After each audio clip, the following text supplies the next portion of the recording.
How much pain and humiliation can a man take before he finally snaps? I guess if you asked 50 different men, you'd probably get 50 different answers. I pondered that as I considered the headstone of the man buried in the grave before me. I didn't know him well at all. In fact, I had spent only a few hours with him, but those few hours forever changed my life. 7 years ago, I was in Cozumel on break from college. I had gone there with some of my buddies who promised great diving, partying, and women. It was fun, and the diving was terrific. One night, however, I decided to spend a few quiet hours nursing a beer in one of the local bars. That's when he came up to my table. "Mind if I join you, young man?" he asked. He was an older man, appearing to be somewhere in his 60s, perhaps even a bit older.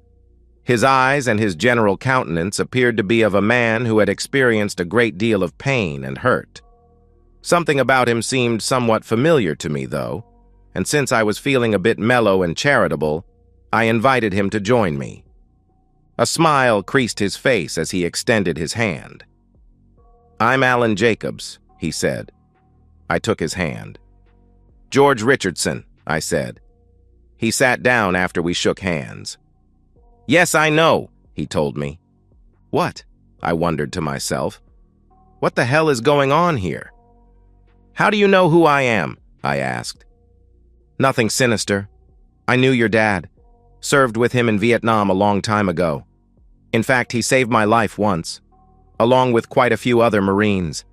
Got him the Medal of Honor, in fact." He took a worn photo out of his wallet and showed it to me. I had seen this photo before. A larger version of it hung in my dad's office when he was still alive. Alan pointed to some of the guys in the picture, all of whom wore military field uniforms. "This was your dad. Here I am. We called this guy Spider, because of his spindly frame. He may have looked small, but that boy could fight." He stopped and looked wistfully at the picture as though recalling a memory of old comrades. "Unfortunately, they're all gone now, except for me." He looked back up at me after a few quiet moments. "So, is there someone special in your life? A fiancé or something?" I shook my head. "Not at the moment. I'm too focused on schoolwork right now, but I have been dating a few girls from time to time," I said. He nodded approvingly. "Good for you. Trust me. The worst thing you can do right now is get tied down to one woman. Chase them, do what you gotta do, then broom them, quick. Trust me on that." "You sound a little bitter. Are you married?" He snorted. "Technically I am, but it's a joke. Has been for years.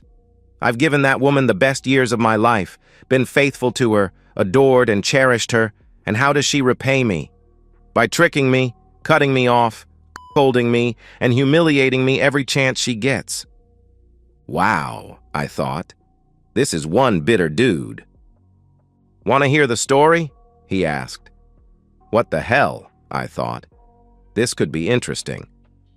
"Sure," I replied.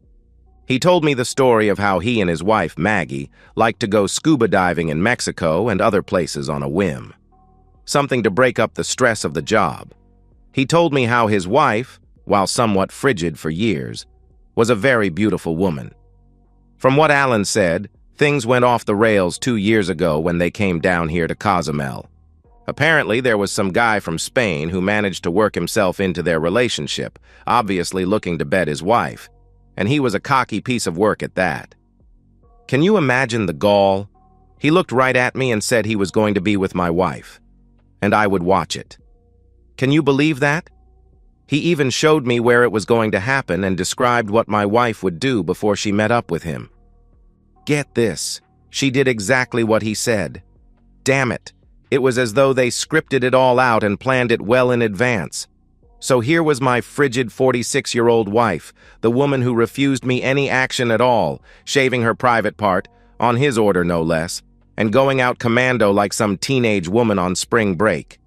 What the hell is that? Yeah, I should have stopped her, but I didn't. Hell, I thought she'd shut him down just like she shut down everyone else, including me. But no, she went through with it. And what did I do? What real choice did I have? That bastard made it clear that if I didn't go along, he'd be back to be with her morning, noon, and night till I was 90. He told me if I let it happen and watched the one time, he'd leave us alone and go home. But no, that didn't happen. He tricked me. They both tricked me. That was the first day. From then on, he and my wife proceeded to humiliate me every chance they could get. I'm not going to lie to you, son. At first it was a bit exciting, even though it frustrated me. I thought that maybe she might eventually give him up and open herself up to me a bit. But it never happened. And it all got old, real fast. And there doesn't seem to be any end to it. Why don't you just dump the cheating woman? I asked. Kick her to the curb, divorce her, and be done with it. 2 words. No, fault. You know what that means? I shook my head no. That basically means she gets damn near everything. The house, half of the savings, half of the retirement, and a huge chunk of my salary. In other words, she'd get to live in the house I built, get half of my money, and I'd have to pay for her to live there and keep on being with her boyfriend, while I get to live in a piece of old apartment eating pork and beans. Oh yeah, I've talked to a bunch of attorneys, and that's the way it is. At my age and in my condition, I'd never survive. What do you mean? I asked. A few months after all this started, I had a heart attack.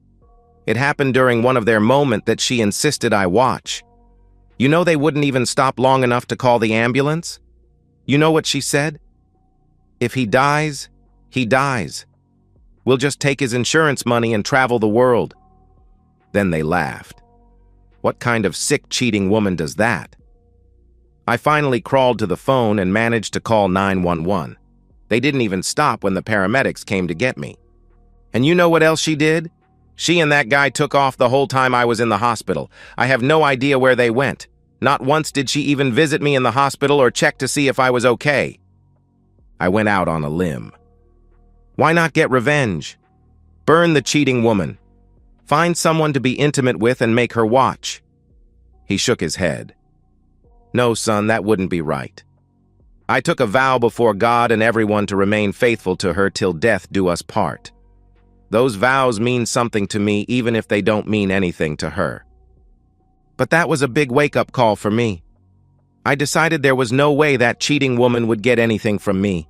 I changed my will and took her out of it and changed my insurance and the beneficiary on my retirement so she wouldn't get a penny.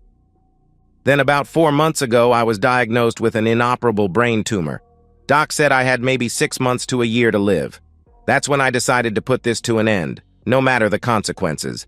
And tonight's the night I take back my dignity. I was finding all this a bit hard to believe. I think he sensed that and pulled out his phone.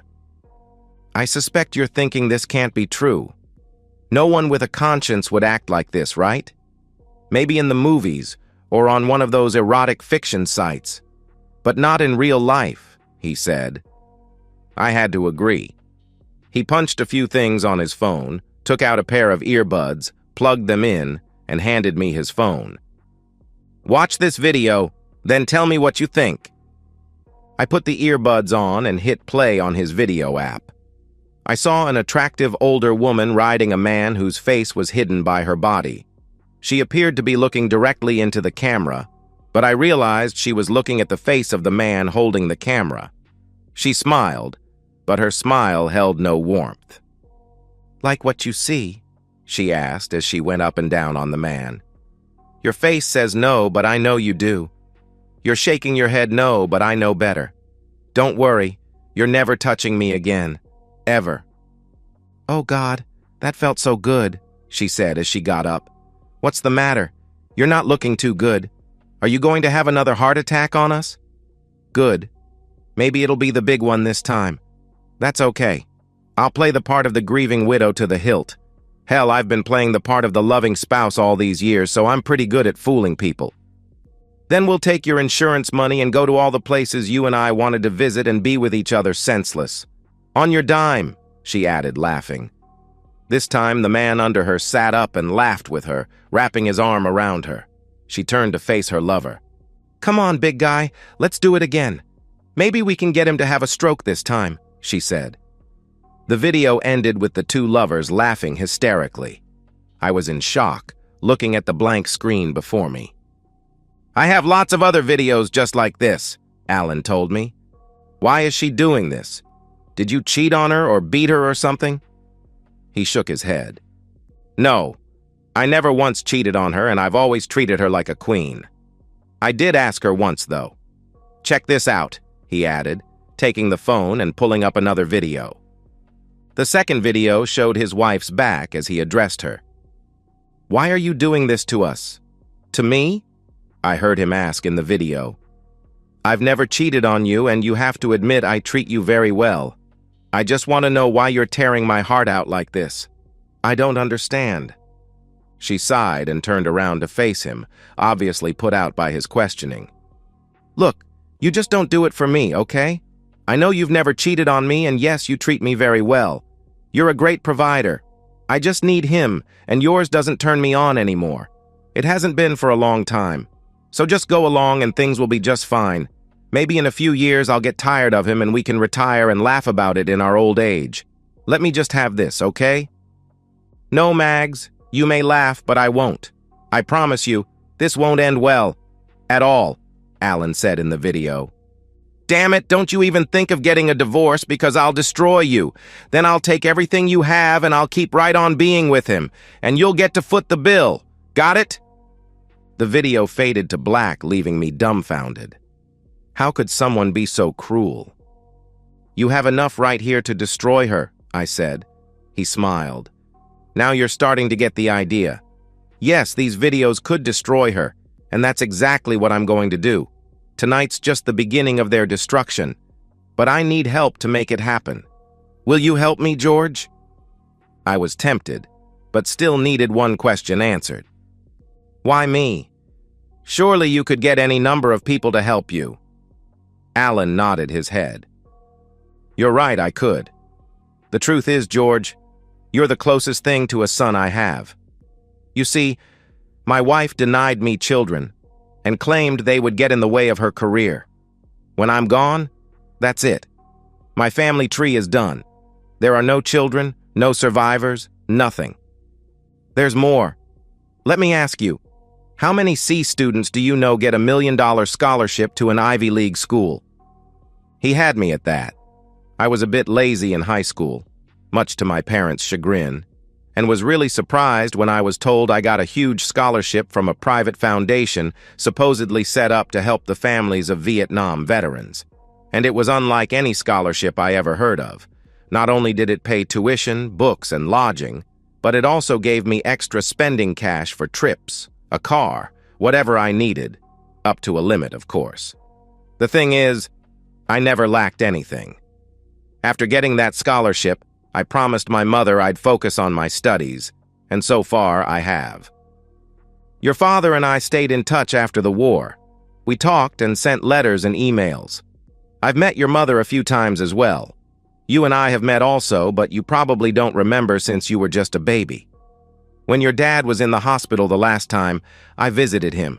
I promised that I would make sure his wife and son would be well taken care of.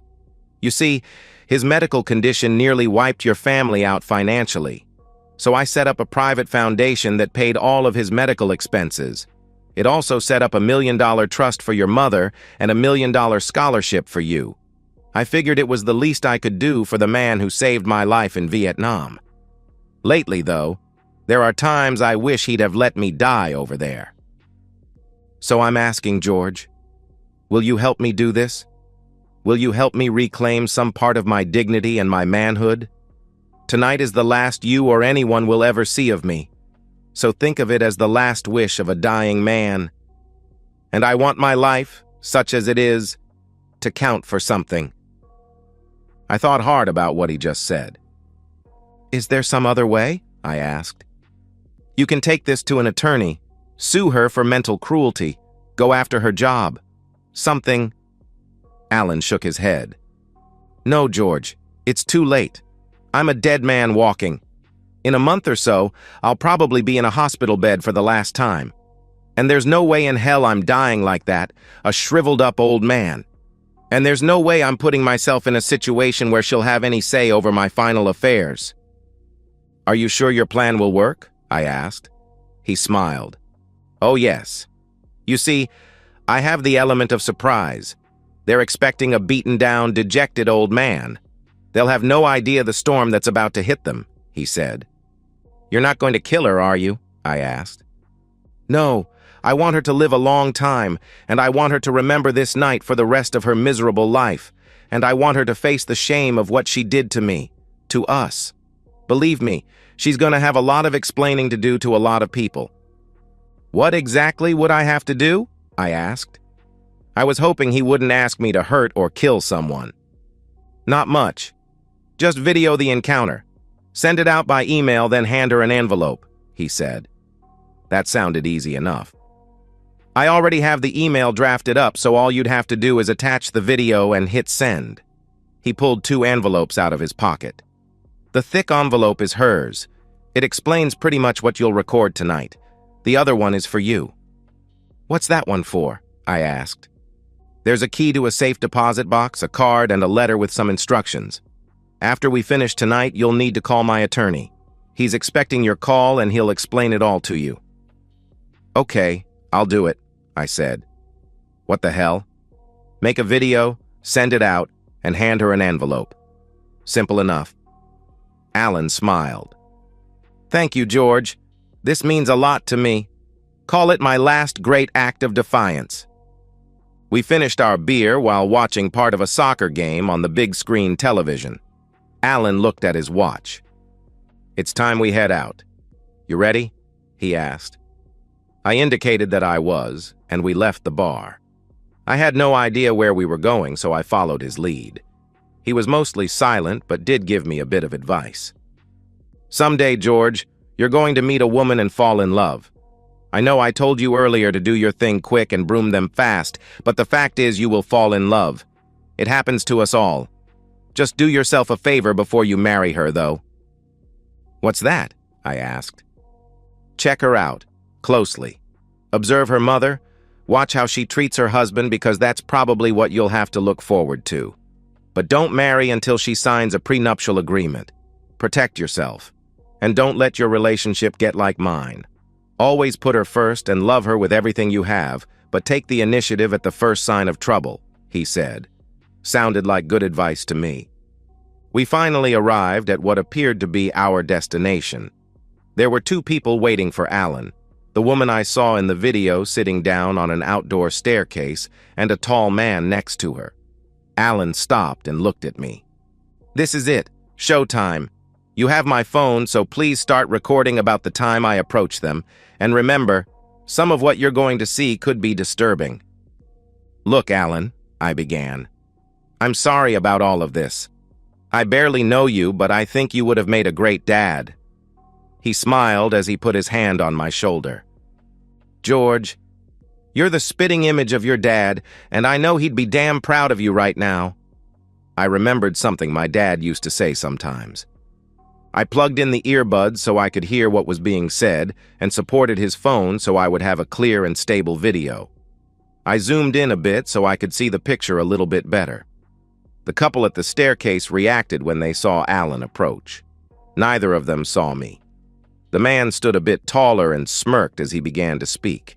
I wanted to knock that smirk right off his face. Well, looks like the cuck finally made it, he said as the woman smiled. I was surprised at the clarity and quality of the sound. I'm here, Alan said. Let's get this over with. Not so fast, the smirking man said, as he pulled out a bottle of what appeared to be champagne and 3 flutes. He poured the sparkling liquid and handed one to the woman, who accepted it with a smile. He set a second glass down and offered the third to Alan. Let's drink a toast before we begin, shall we? The smirking man said. After all, this is the 2nd anniversary of our relationship, yes? It was 2 years ago today that I first slept with your wife, right here on these very steps, wasn't it? Alan wasn't amused. He kept his hands to his sides and said nothing. Oh, come now, Alan, the woman said. Don't be a stick in the mud. This is a special day for us all, isn't it? Don't you want to celebrate with us? Maybe have a little reenactment? I'm wearing the same dress I wore that first night. Don't you like it? We'll enjoy a little toast, then you can watch him with me just like we did that first night. I'm so excited just thinking about it. Then afterward, you can just sit and watch us all night long. It'll be so much fun." Alan reached behind his back and pulled a gun he had hidden in his belt. He took a solid shooting stance, holding the pistol with both hands the way my dad had taught me so many years ago. The smirk left the other man's face as he realized the pistol was aimed at his head. "Well, it looks like your man has finally grown a set of balls," he said. "What are you going to do? Are you going to shoot me?" He laughed and the woman joined him. "This ends now," Alan said with conviction. "And yes, I'm going to blow your brains out." "Well then, I guess I had better prepare to meet my maker," the man said sarcastically, his arms wide. "Shut up and don't move," Alan said, cocking the pistol. The man's face changed as he realized Alan was serious. The woman's tone also changed. "Alan, please don't do anything stupid," she said. "Look, you don't have to watch us, okay? Just go away and we'll celebrate without you. It won't be as much fun, though, without you here for us to humiliate." "Shut up, cheating woman. I'll deal with you next." Her eyes widened in shock. Alan had never spoken to her like this before. "Alan, look, we don't have to resort to violence. This isn't necessary. You're not going to shoot me or anyone else, and you know it. Please, put the gun down, and let's discuss this like mature adults," the smirking man said, now clearly nervous. "Oh, so it's please now, is it? You see, that's the problem with guys like you. You think you can just waltz into someone's home, steal the wife, strip the man of his dignity, and then expect the injured party to discuss it calmly. The problem with people like you is that you mistake patience for weakness. You get cocky and overconfident. Well, guess what? Tonight you're going to pay the piper. You were being intimate with my wife, stole my dignity and my manhood, and tonight I'm taking it back. And yes, you will die. Alan, I'm begging you, please put the gun down and we can end this," the man said. "Would you get on your knees and beg for your life?" Alan asked. The man slowly got on his knees, his hands in the air. "Please, Alan, I'm begging you, don't kill me. We can put this to an end right now and you'll never see me again," he said. Alan addressed his wife. "Look at that, Maggie. Your lover is now on his knees begging me for his life. What do you think now? Not so cocky now, are you?" he asked the man. "What do you think, Mags? Should I let him live?" "No, I don't think so." "Goodbye," Alan said as he pulled the trigger. The man's eyes grew wide at Alan's last statement, but he had no time to respond as the .45 caliber hollow point bullet struck him directly in the forehead and exited out the back, taking about half of the man's brains and cranium. He fell backward, a pool of blood soaking the ground. Maggie screamed and covered her ears. Alan shifted and pointed the gun at her. "Shut up," he yelled. "Just shut up." Maggie stopped screaming, but her makeup began running as tears poured out of her eyes. "You murdered him," she yelled. "Yes, I did. But you and your lover murdered me 2 years ago, and you've been driving a stake through my heart every day since then. So I guess that makes it even. Now it's your turn to feel pain." "Please, Alan, don't kill me," she sobbed. "I'm sorry I hurt you like that. Really, I am." "No, Mags, you're not sorry. Not at all. And don't worry, I'm not going to kill you," Alan said, a twisted smile forming on his face. "Not that I haven't thought about it. Oh yeah, I actually considered killing you 100 times, and I could have done it too. But I figured that would be too good for you. Now, I want you to live to be 100, and I want every day to be a reminder of what you did. That's right. You are directly responsible for the deaths of 2 men, one being your lover, and the other being the man who loved you exclusively for 17 years. And by the way, Mags, I'm dying. 4 months ago, I was diagnosed with an inoperable brain tumor and given 6 months to a year to live. But I decided to take charge of my own fate. And before you celebrate my death, I want you to know that I changed my will and all my retirement accounts after my heart attack. You're getting nothing. Zero, zilch, nada. After I'm done here, there'll be a nice young man giving you something that explains it all." "Can't we talk this out?" she asked. No, Mags. I tried talking to you for the last 2 years. You made it clear how you felt about me. Now you're going to pay the price. Hell, you probably didn't even notice that I haven't worn my wedding ring for the last few months, have you? Yeah, I know you spent $2,000 on that ring. I got $20 for it at a pawn shop. Maybe if you're quick, you can get it out of hock before they sell it. You did what? She asked. That was a special ring I had made just for you. Yeah, about that. You didn't seem to give a blip about it the last 10 years, did you? You sure as hell didn't care the last 2 years. In fact, I don't even remember you once telling me that you love me in the last few years. In fact, you made it clear I just didn't do it for you anymore. I could have accepted a divorce, but no, you had to hurt and humiliate me every chance you got. Please, Alan, let's get some help, maybe some counseling. Don't do this, she begged. Now you care? Now that I'm really dying? No, Mags, it's too late. I warned you this wouldn't end well, but you wouldn't listen. Oh, and by the way, you might want to prepare yourself to get a ton of calls after I'm done. You see, this is all being recorded and will be sent by email to everyone you know. Your friends, family, everyone you work with, even a bunch of media contacts.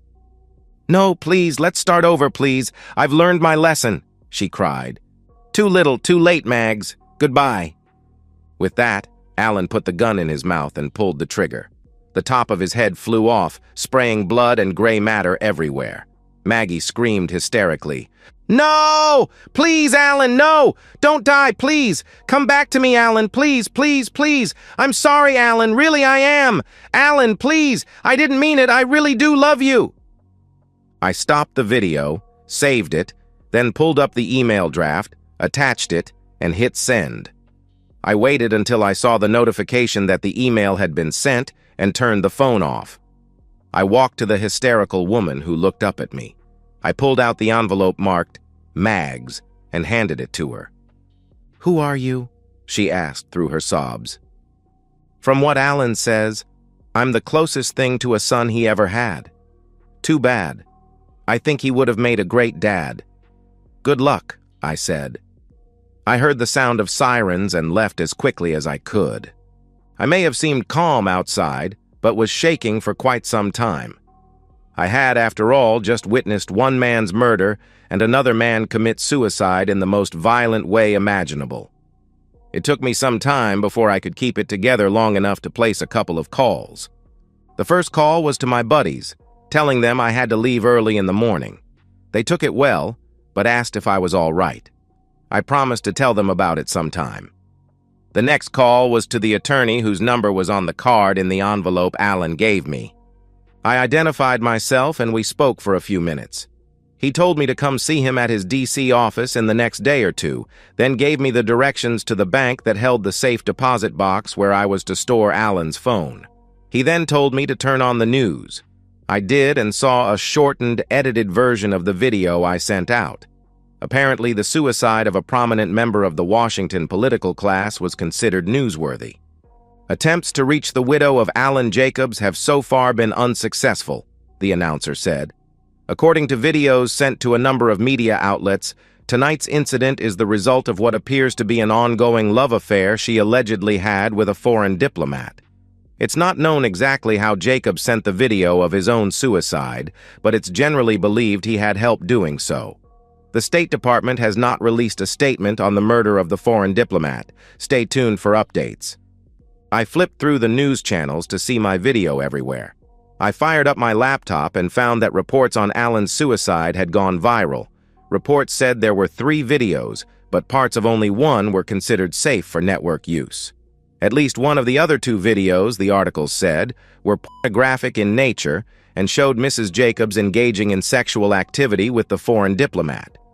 The next day, I returned to the States and made my way to the attorney I had spoken to earlier.